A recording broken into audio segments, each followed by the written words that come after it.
Alright, so let's continue with the next shot. So here's my animatic here. Let's first copy over our shot setup to a new scene. So I've set up a new scene here. I've already saved it out, but make sure to save it out as shot 40, sorry. Set project to $hip. Let's configure it to be 30 frames per second. And again, let's do 1001, 1200 or the generic frame range. Now let's copy over our actual shot 40 in here. No, we need to actually copy over the subnetwork. I seem to not have selected it properly, I guess. Right, let's plug it in there.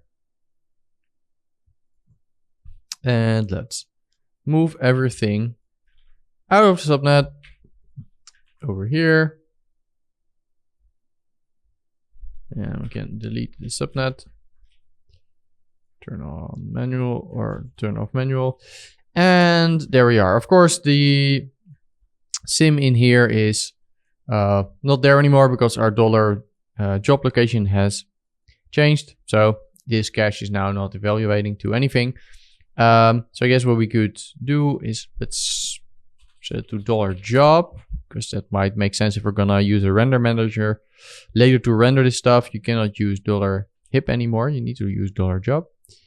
And let's just save out what we already had. So similar to the animatic. And then from there, we can actually start building our shot properly. But it's going to be good to just have something here in the scene already. And then we can just version up from there.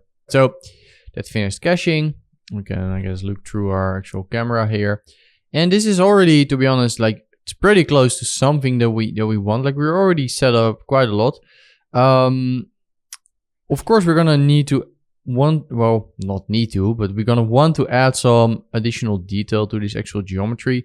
Later, we're gonna displace it as well. But so we're gonna add some actual detail to the actual base geometry. That's gonna be a thing. We're gonna need to add some UVs because, of course, if we do Shift 5 on the keyboard, we don't have any UVs here. Let me, by the way, switch to my split view here. So we're gonna need to have some UVs on there, or what we could do is we can add some rest positions. It should also work when doing displacements. So I'd say maybe let's go with rest. It's also what I did with my original. You could also add UVs depending on how you want to do this. So if you don't kind of understand what I'm talking about here, let me just explain a little bit. I'm sure you're probably familiar with what UVs are. So UVs are, just in case that you're not, UVs are a 2D representation of your 3D geometry. For example, if I put a Labs Auto UV here, you can see this will automatically unfold my box to be a 2D representation of my 3D geometry, which means we can map something like texture on here, like we're doing over here. If you're doing but like instead of doing it like that, what you can also do is you can use a triplanar mapping. And triplanar mapping essentially is that you kind of have to envision that there's going to be 3 cameras here. So there's going to be a camera over there. And we don't have to set up cameras ourselves here. This is sort of like behind the scenes kind of thing, but I'm just trying to sort of explain what's going on. There's going to be three projection planes. So over there, over there, over there. They're going to project a texture on the surface, and then it's going to use that projection sort of as a texture. So if you're going to do a triplanar map with your texture, it's going to project it boop, boop, boop, onto the thing. So what we then need is rest position, and let me explain you why we need a rest position, just to sort of get the point home so you understand why it is that we're doing this. So let me just to demonstrate, let me just put a turbulent noise in a VOP here. You don't have to repeat after me. I'm just going to try to show you something. I'm going to put this in color. Now we have some color here on our on our box thing. And then if we, so we have this color. And now if I move my box here, you can see the noise moves through the color here. That's because it's being applied here to the position. So, but what if we say, all right, we want a rest position before we do that thing. So rest position will store the current position on this frame. And then if we after this move it, you can see the position changes, but the rest position changes the same. So if we do it like this, you can see it's nothing happened. But if we, instead of binding the position in here, if we say bind vector rest, and then bind rest position in there instead, if we then move it, you can see it's stuck to the box. Essentially, it's also what we want if we're going to do triplanar projections during render time, because of course else, if we're going to do like the texture and displacement on these things with triplanar mapping, the problem is going to be that the noise or the texture or whatever is going to float through whatever it is that we're doing here. Let me just demonstrate that. So if we were to say, all right,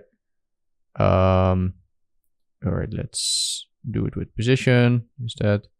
So here we have some color here.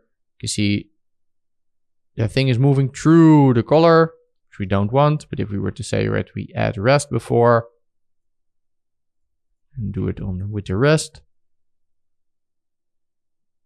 then is it? Oh, yeah. It's generating the rest on the animated geometry. We need to do just real quick. We need to do time shift, because here the rest will get calculated every frame, which of course will kind of negate the whole thing that we're doing. So we're going to do a rest on the time shift. I'm going to say attribute copy rest to the animated geometry, and rest, where are you? There we go. Right. And now you can see it should, yeah, you can see it's stuck now to the pieces. So the pieces are no longer changing color. It's now stuck because the rest here is generated on the frozen geometry. So if we really want to do that on the static here, so we don't have a weird beginning thing. So you can generate this rest somewhere in the node tree. We could leave it like this or do it on the actual fracture geometry. It might make more sense. So before we do the whole thing, either way will work, but now you kind of understand what it is that we're doing, because if we're going to apply textures later with triplanar mapping, then we need this. And again, if you prefer using UVs, you could also just UV unwrap this stuff, but let's use triplanar for what it is that we're doing, because we don't need any specific control. Like if you have a texture with like a specific pattern or whatever on it, then you need UVs, because you need to be able to specifically paint, for example, or like unwrap it and take it in your texture software, like Substance Painter or whatever, and actually paint it on it. But we're just gonna have a titleable texture and maybe some noise and stuff like that. So triplanar is fine for what it is that we're doing. All right, so with that out of the way, let's add some detail to our pieces here. Let me just connect this to this thing. I don't want to add too much, because I think, like, in general, this is a decent fracture. Like, of course, we're gonna need to have some more pieces here, but I think we're gonna be able to get away with just like adding some debris, just some extra debris on top of our sim. So in terms of total pieces here, I think that's actually quite fine, and I'm liking the overall sort of flow of this. Again, if you want to add more pieces yourself, you're free to do so. Like, it's your own shot. But overall, I think the piece distribution looks decent, so I'm gonna leave that as is. I mean, the course is getting long enough already, so let's just do the things that are important. What I do want to do is want to add some extra detail. So let's just there's multiple ways, by the way, to do this, but let's just do it with the actual edge detail on here. You could also do manual fractures. These nodes are not generally the fastest. These RBD material fracture. So these are actually built up. If you can click in here, it's actually a very giant sort of node tree here. You can actually dive into stuff, and you can dive into other stuff. You see, these are actually built from other nodes. So if you didn't know that, then now you know. That's actually also how Houdini has been developing so fast, is because the developers, there's like, you have sort of nodes that the developers built from other nodes. And of course, that's sort of grows exponentially, because if you have better nodes, you can sort of use those to package them up, make an HDA, and then package those inside of other stuff. So you can see in here, there's a fracture, and then in there's more stuff. So there's layering. And then there's also, for example, like the RaySub hard-coded things that are hard-coded in OpenCL. And those are generally faster, but just so you know that a lot of these stuff is actually built from other nodes, and you can actually make them editable if you want, and then you can go in there and you can edit them to your heart's content. So, yeah, the material fracture here is actually not the fastest node ever, but it does what it needs to do. And I still hope that they're gonna split this up at some point to make it multiple nodes, because like you can see this yourself. If you go in here, you can see there's so much sort of stuff that's just being stacked inside of each other. I think it might be better if they just split it up, but I'm not sure if they're ever gonna do that. But that's just my opinion. Anyway, we can use this node to add some edge detail. So I have this. Let's have this cook. By the way, a nice way that I always try to just throw stuff in there. If you want to do your own fracture, for example, if you want to do fracture and add edge detail that way, the way that you used to do it before, like this thing was here or whatever, or before Boolean fracture was a thing, how you would do it is you would, for example, take a box here, and then you would say, right, I'm going to add a rest position. So again, that's the rest position that we discussed here before. So you would have rest positions, and then you would say, right, let's say I add a little bit of, swap it around there. So you would say, all right, I add a little bit of detail here, and then I would say, all right, for an fracture. And I would say I want to vulnerable fracture this geometry with this noise on it. And let's say I do scatter a couple of points in there. ISO offset, scatter some points, a couple of points, and then put it in a foreigner fracture. So it's gonna, let's increase this. So now it's gonna scatter this this displaced geometry, and then in a wrangle you would say v at p equals at rest, and then it would put the positions back to where they were. And let's change the noise here a little bit. You can actually kind of see a little bit better what I mean. All right, now you can see we're adding some additional sort of edge detail there. Might not be super obvious. Maybe it might be more obvious if we actually increase divisions on this thing. Let's do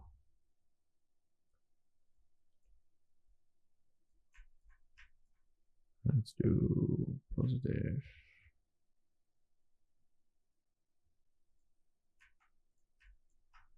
All right. So you do see we get this sort of weird stuff there, but in general, that's how you would use to add edge detail. So then you would go from straight edges like that for edges to having sort of nice shaped edges.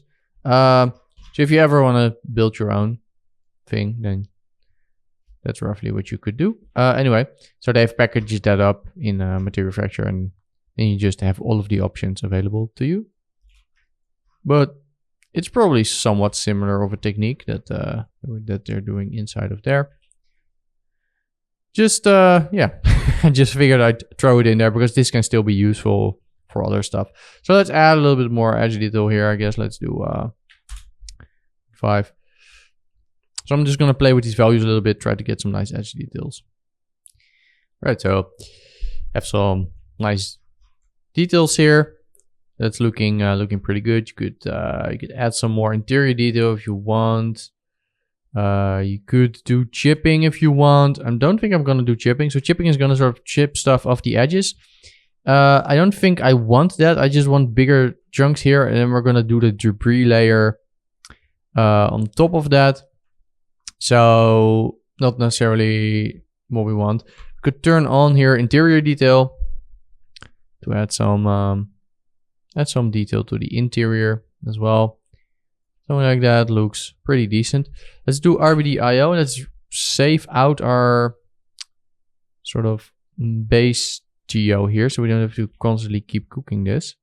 So let's put that in proxy geometry. Let's say, all right, dollar. Again, remember we're gonna need to use $job now.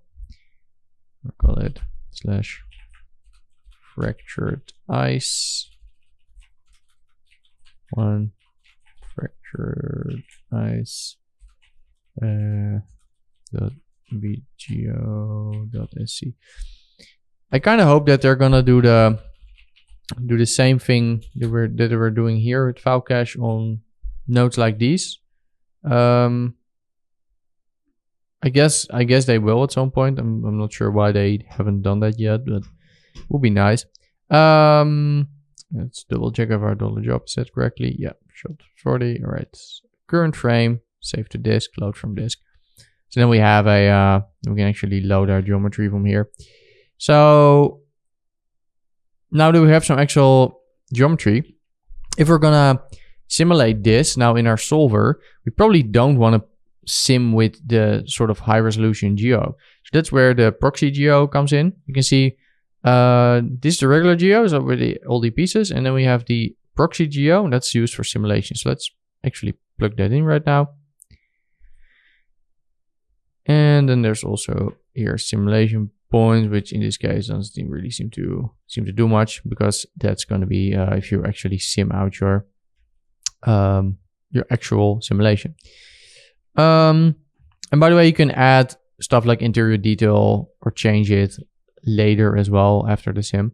Yeah, for now, just actually save this out that we have here. So all right, so let's start adding some debris to the thing we have. Maybe let's actually watch what we have before we do any of that. Oh, there's a thing that's not that's flying up there a little bit, which looks a little bit weird. Okay, so we might wanna maybe it's not even that bad. Actually looks pretty decent.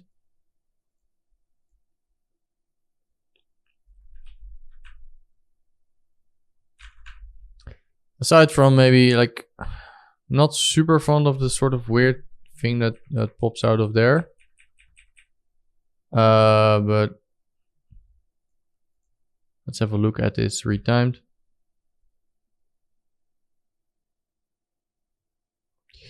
Maybe I'm gonna go in here and I'm gonna move the pop tract that we had. I'm gonna move it up just a tiny bit. So it's gonna be blowing down a little bit more instead of blowing up. Maybe we want to add a little bit of spin to this thing, because as of now, like, this is not spinning. So let's do pop spin. Again, we can just add pop nodes here because these are packed.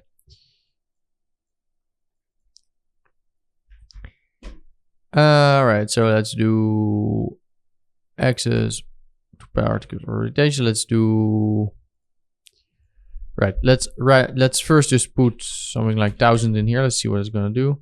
Right. You can see these are gonna spin. So I do like that, but you can see now they're spinning sort of all over the same axis. If we turn off that thing, it's still gonna be roughly that. So let's write out maybe a random axis here we can then use to spin around. So instead of just giving an axis here, we can actually write out one ourselves, a little bit randomized. So I guess what we could do is say, all right, vector A equals rand. We're gonna say, right, random based on the point number. We're gonna normalize this. So again, it's gonna normalize between -1 and -1 and 1. Let's write this out as an axis. We could also just say maybe axis equals. Not necessarily. We don't need to do add because it's local here. Right, let's see if that actually works or if we need to... Alright, this already seems to work. I thought maybe I needed to randomize it separately for each thing, but doesn't seem that's needed. The spin speed. Let's change that up a little bit. So, like if we were to put it really low, you won't really see anything. Right, let's keep this high. Let's say, or let's keep this like 10 maybe. And let's say, all right, float len equals length.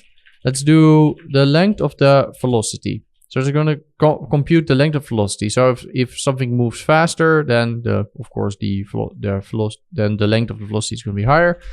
I guess we could say spin speed. Again, you can hover over it to see what's going on. So spin speed times equals len. Right.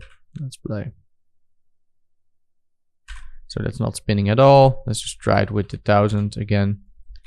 I'm trying, like I don't want to. All right. You can see that's really overdoing it. Let's try 200.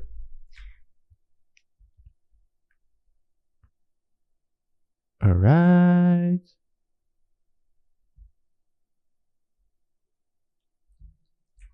That's quite nice. As you can see now we're getting some spinning here of these pieces. So when they blast out, like their velocity initially is quite high, so they get some more spin. So if you look at that, that's looking a lot nicer than if we just turn it off and just having it blast straight out, right? So big difference there. You could flipbook this if you want, but I think it's already pretty obvious that this is looking a lot better. I'm really not digging that small thing that's flying out there. But I'm thinking I'm just gonna, because I do like the overall other vibe, so I think I'm just gonna leave it in and just blast it away at the end, YOLO. Alright. Let's just save this out. So that's finished caching. Let's play. Alright, there we go. That's, oh, this is, yeah, alright, I'm liking this. I'm really liking also the depth that is now being created with these pieces sort of really flying close to the camera. This is, I think I prefer this to what I had in my original thing. Right, let's just go out of here real quick. Let's just have a look. All right, let's remove this color thing that we did, and let's flipbook this just to see what it looks like. 1001 hundreds. Right, let's try. All right. So yeah, I'm digging this. So you could do, I guess, we could do a little bit more slow motion if you wanted to in the sort of flying way of the pieces. I'll leave that up to you, but I'm gonna leave this as is. Now let's add some debris, which pretty much the only element here that's left that we actually need. Let's just do it also in the sim eyes. Yeah, I have a little bit of my own way to do debris. I never use the actual debris tools. I just generally just do my own thing. So yeah, like you have this debris source thing, but like I generally do my own. What I generally end up doing, something along the lines of taking this geometry here, and then we're gonna delete the outside, so we only left with the inside. We're gonna scatter, no, not this one. We're gonna scatter a bunch of points in there. Turn off relax iterations. And is my viewport breaking again? Let's just try to do.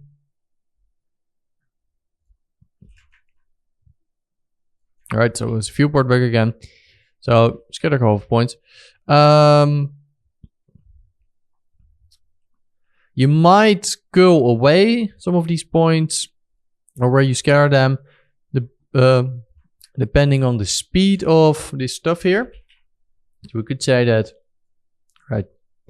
Let's say float len equals the length of the velocity. So again, it's going to calculate how fast something is moving and say if len is below, let's say 0.5, remove point.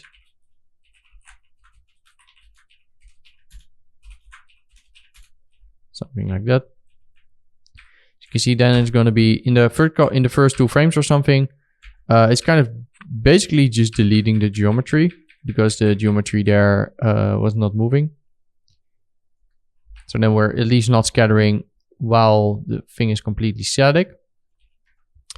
And let's try a pop network here. And then let's say we want to birth all geometry. So that will just source whatever is coming in over there. And that's going to inherit the velocity from the original pieces. So these things have velocity over here. And those points are going to inherit that. Then the simulated points here are also going to inherit that.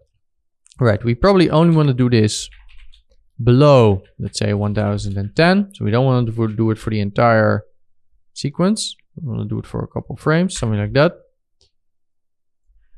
So we're blasting away some debris pieces there. We could add something like a pop force. And let's say, right, amp. You could increase in here. You could say amp equals, or let's say first float len again equals the length of the velocity. Again, that's what we're doing constantly. And then we're going to say maybe amp equals the length, or let's say times equals, because then we have some control here.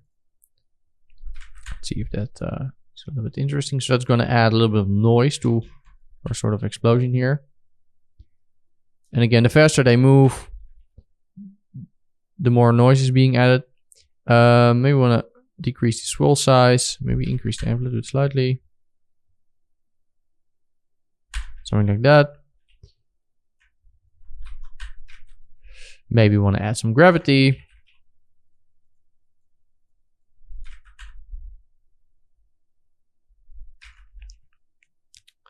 Let's do time scale, a little bit lower.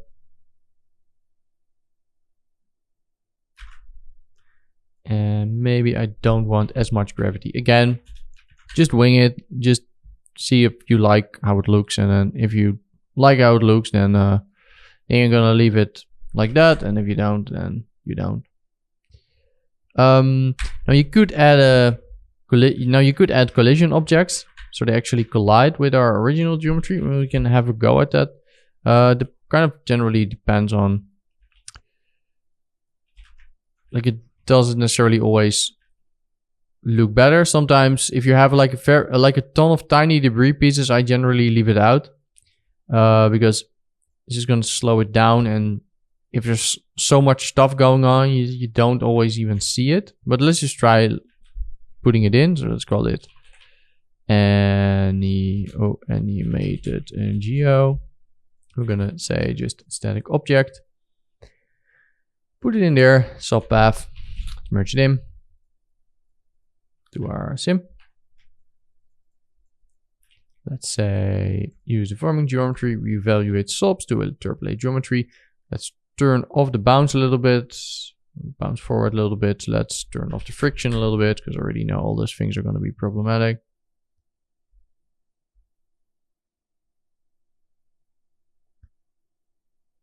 It seems to work fine here. It's not slowing it down too much. And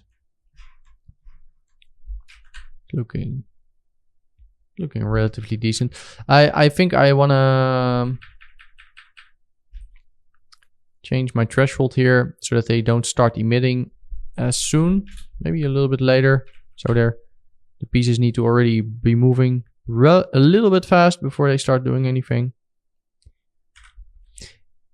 But again, you can see how easy it is to just make your own sort of debris setup. And this is roughly what the whole just self tool also does. But again, it's relatively easy to just build. And if you just build it from scratch, like I'm doing here, then you have full control from the get-go on like what it is that you're doing. And then I guess if you're doing very complex, more setups, or if you really need to reuse a lot of things, you can see this thing has a whole bunch of stuff pre-baked, but that thing uses a solver in between to do things, and like I never find a need for that.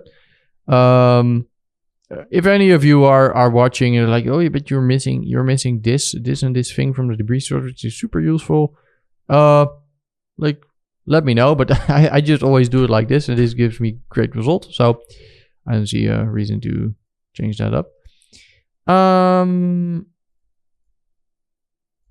So yeah, in this thing we need to say that we only want to load in the pop object. We don't want own. This is one of those cases where you need to give it the actual thing, probably, or not. No, let's pop object, right? So we're just loading these points. Probably want to have them spin a little bit as well, because if we're gonna copy 2 points here, let me just show you what is gonna happen. Add a box, make it a tiny box. Let's put this to pack an instance. Oh, and let's make it an even tinier box. All right. And maybe they are already inheriting some things, actually. So they are not spinning by themselves. So they do inherit some stuff from the original, but they're not going to spin. So maybe what we want to do is want to go into a bullet solver. There we already have this thing coded for the spin. What we could do is we could paste this in here, just connect it.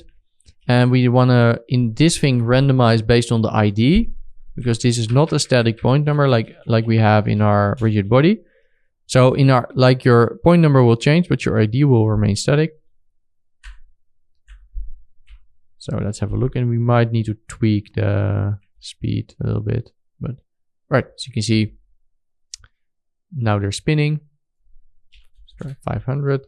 These are small pieces, so we probably want them to spin faster. Let's try 2000. Right, looking pretty decent. Then you want to probably say right, attribute randomize for the p scale. Let's say p scale. Let's do it based on the ID and one-dimensional point.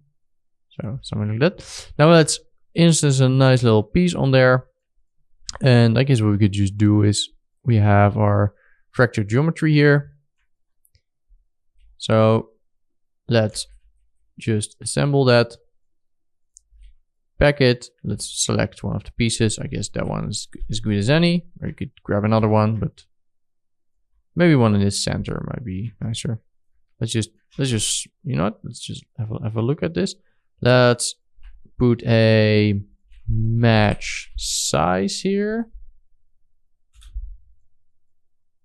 So match size is going to put it in the center because it's now just doesn't have a target, so it's going to just match it in the center. And for some reason this packing here seems to not pack the inside with it. Let's just slide through it to get it. All right, here we go. Seems like it's good a piece as any. So we have this thing over here, and then instead of, or we could maybe do is put a null here, clean, make it, keep it a little bit clean, call it debris piece. We have just one debris piece here in the center. Maybe let's get one that's a little bit more chunky. Right, maybe that one. Let's do object merge, because else we're gonna route it like that. So maybe let's just do an object merge. Let's just object merge it in there. We have a little piece there. Again, let's add some rest positions to this thing, because again, we might need that for our when we're gonna do our rendering. Let's unpack this first and then do our rest positions, of course. Then we're gonna copy it to our pieces here. So this thing is quite large. So let's make it a lot smaller. All right.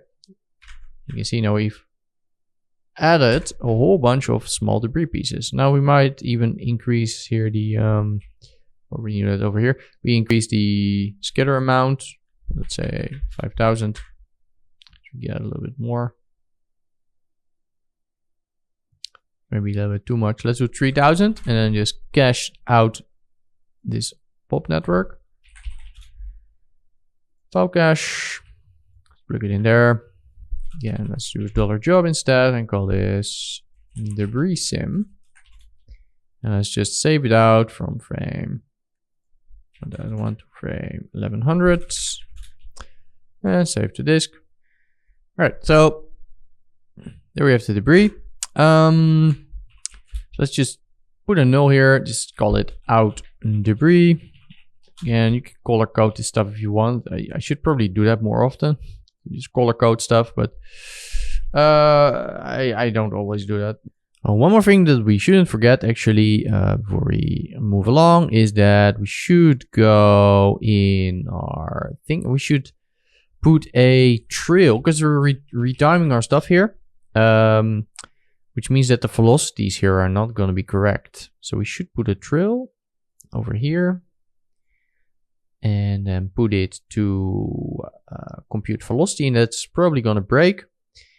So we need to put the match by attribute ID.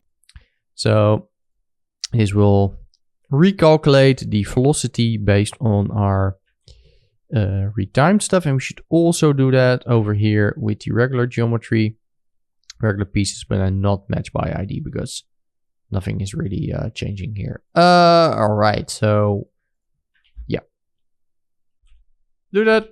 And then let's go out of here. Let's call make a geometry node, call it RNDR debris. Go in there, object merge, merge it into this object. We can go out of here.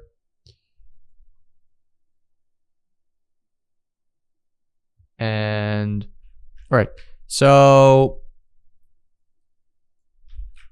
the debris here is starting way too soon.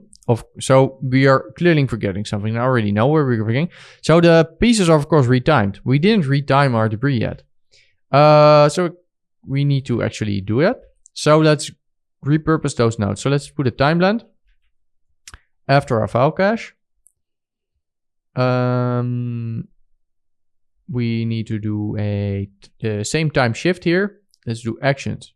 Create a reference copy. So again, if you do a reference copy, it's going to have all of the same parameters. I'm going to put that underneath there. On the P scale here, we want to go to options and ID. All right, that's checked on. So we already did that.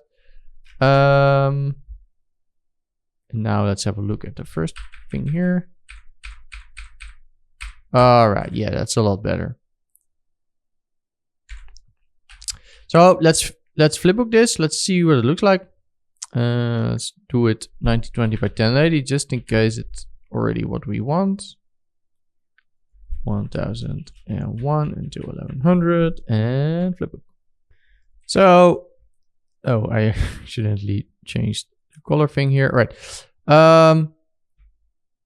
looking pretty good. So yeah, like you have these small pieces here falling, like the debris. Looks pretty good. I do think I'm gonna change the timing a little bit. I want a little bit more slow motion around frame 1024. So I think I'm gonna change that still before we call this done. So let's just have a look at our thing here. All right. So I kind of wanted to really slow down after frame 1019, I guess, to really be something like that. Slow motion, and then speed up again. All right. Let's flipbook that. Again, if you're doing this for yourself, take a little bit more time to really polish this up until you really like it. But I've already done this. Like I'm doing this for the second time now for the tutorial, of course. So, all right. So I'm not liking the easing there too much. Needs to stay low a little bit longer, in my opinion.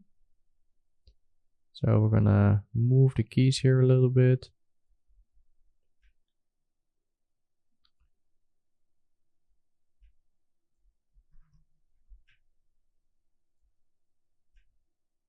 So if I hold Control, I can change just this one angle. Let's try another one. And again, this is the time to really just try for yourself to polish this up, because these are going to be the shots that we're going to be rendering later. So if you're really going to follow along until the end to render stuff, work on this until you're really happy with it. But okay, this is cool. So you can see fast explosion, slows down, matrix, bullet time, YOLO, boom, and then moves down, and we have this really like this cool piece flying in front of us. It gives us a lot of depth. This is actually looking better, I think, personally, than what I had in my thing I did for the launch demo. Really liking this. Right, so I'm gonna call this done. I'm gonna export this. I'm gonna go with call a folder flip. And let's call it SESI-Snacks. Or you know what? Let's reuse a name from another shot. Flip. Oh, I guess I only called it no SESI-Snacks in front of it. All right, so I guess we can just go out shot 4001. Let's export it. And now let's jump into Premiere to put it into the edit. Right, so here in Premiere, so I'm just gonna put in this shot 40 here. Just gonna replace it with that one. Oh, and our lime here is missing, so that's something that we do need to change. So let's just actually change that. Lime. All right, so that's a thing that we missed from our animatic scene, I guess. So I guess I need to open up my animatic scene, or just here. I had my original scene here open, so I guess I can just grab it from here.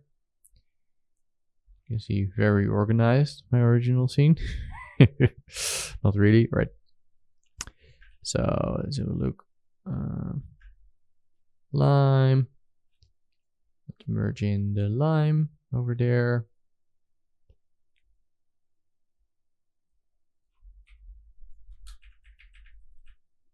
Right. Let's flipbook again, and export again, and then put it back in Premiere. But for the most part, I think it was looking fine. So, all right, there we go. So we actually have our lime there, bashing through our wall of ice. Really cool. All right, all right.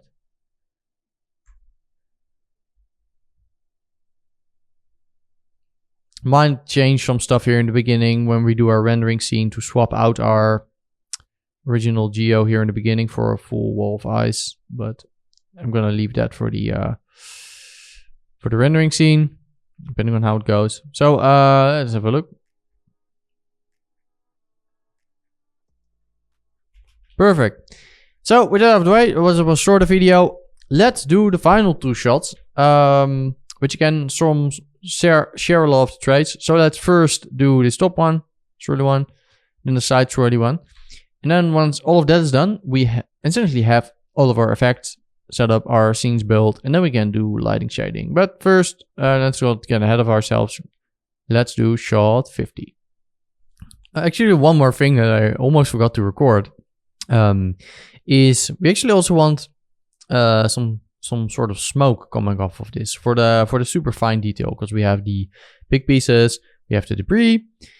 We also want some fine dust. So let's call it smoke. Smoke sim. Something like that. Just has to be very low resolution smoke sim. Doesn't have to be anything super interesting. Let's load in our pieces here. I guess let's just copy and paste in this one. Right, there we go. You have those pieces, and we want to create a sort of a smoke source from these things. So let's do a pyro source. And there we go. Let's attach that. You can already see we get a couple of points. Do it a little bit.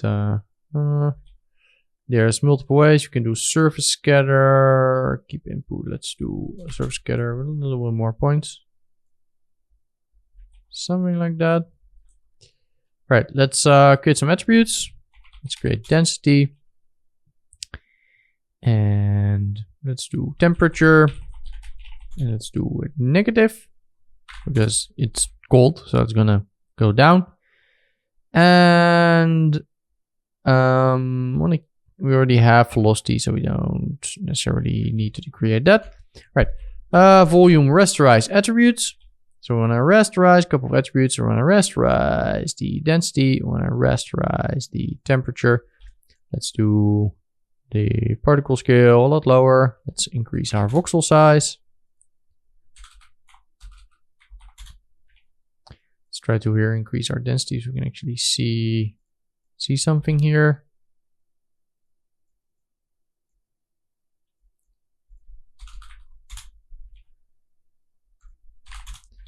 Let's just have a look. All right, that is deading. Let's do dark background. D in the viewport to do that. All right, so this is a little bit easier to see.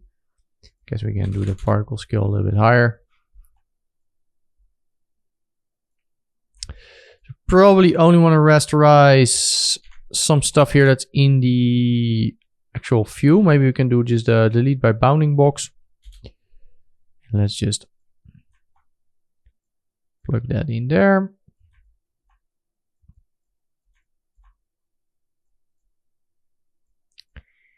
Delete non-selected, and let's just make a little bit of a bounding box here. So then stuff that's really flying out, we don't necessarily care to rasterize that and just make the sim slower. So I guess something along these lines.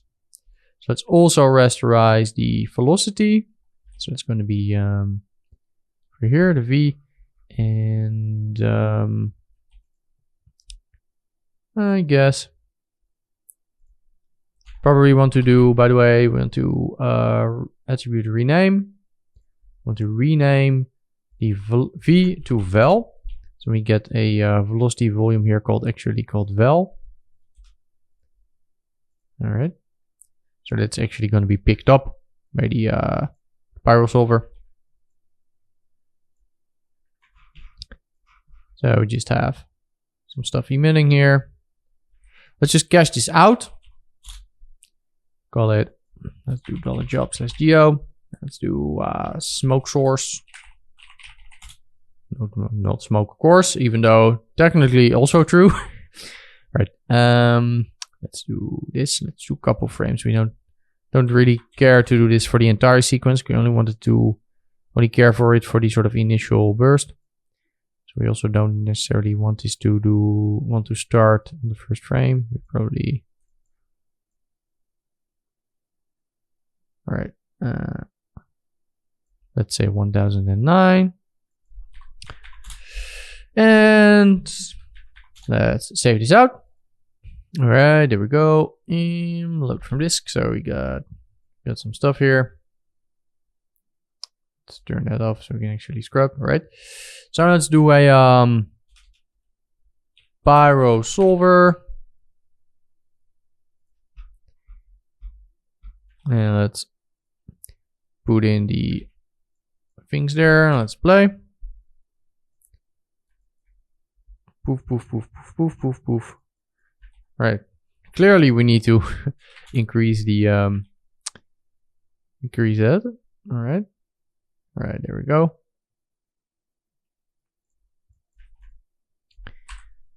I can already see we are getting something. So I guess for sourcing here, oh, by the way, we had the density quite high here. I'm actually not sure if we want that. Let's just put that back to 1. Let's just save it out here again. All right. go back here. All right, so now we can control the sourcing over here, so we could increase the density as being emitted over here. Okay, we don't have any burn. We do have here the temperature. Source volume we need to put to val because we already renamed it to val ourselves. All right, so now you can see we actually get the velocity from our points there. We might actually want to increase that a little bit so we get a little bit more explosive. Maybe that's a little bit too much. In terms of density, we only probably want to do this in, so we want quite a lot of density in the beginning. Let's say really like 100. We want to quickly fade this out. So I don't want to keep doing that. All right. All right. So more like that. It's more like a puff. All right. Temperature. I want to probably just copy this. Let's just see what it's gonna do.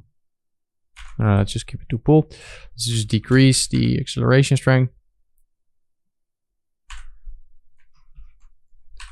Don't want it to fall down that quick. All right. So we have these really big poofs here, which don't really like. So let's add some disturbance. So disturbance will break that up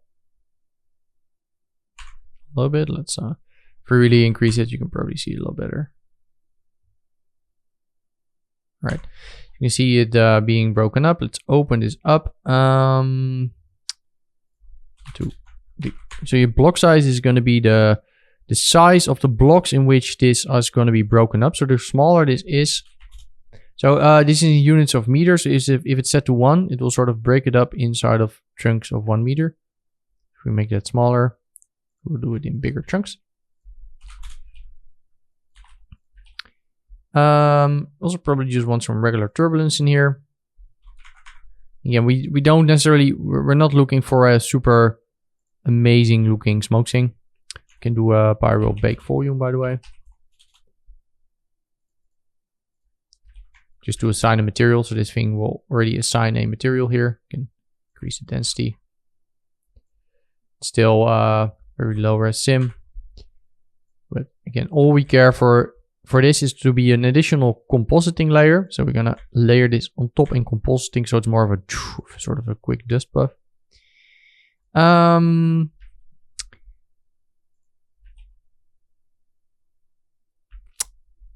Don't necessarily think we need that much more. Just increase the voxel size here a little bit. We could try to increase the maximum substeps a little bit. To add a little bit more to the sim, because it's all happening quite fast. So you can see this really, that does really make a difference. So maybe let's try 3. So again, substeps are that is also called doing calculations in between all of the other stuff. So aside from here having these this stuff in here, disturbance, you could also go in here and just add your own things.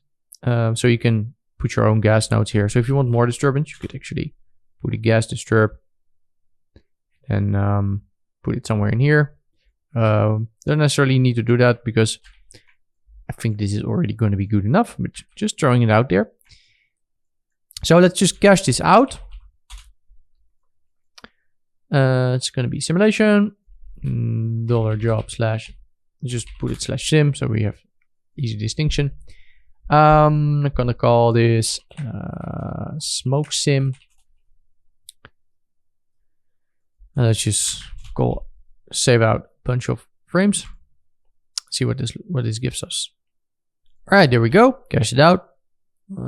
So maybe keeps going a little bit too much over there. Let's see just from the camera, because again, we only care for sort of a smoke puff in the beginning. So that's probably good enough. flipbook this if we want sort of have a good look at it. Again, it's not the most interesting smoke sim, but it's just going to be a compositing layer for us.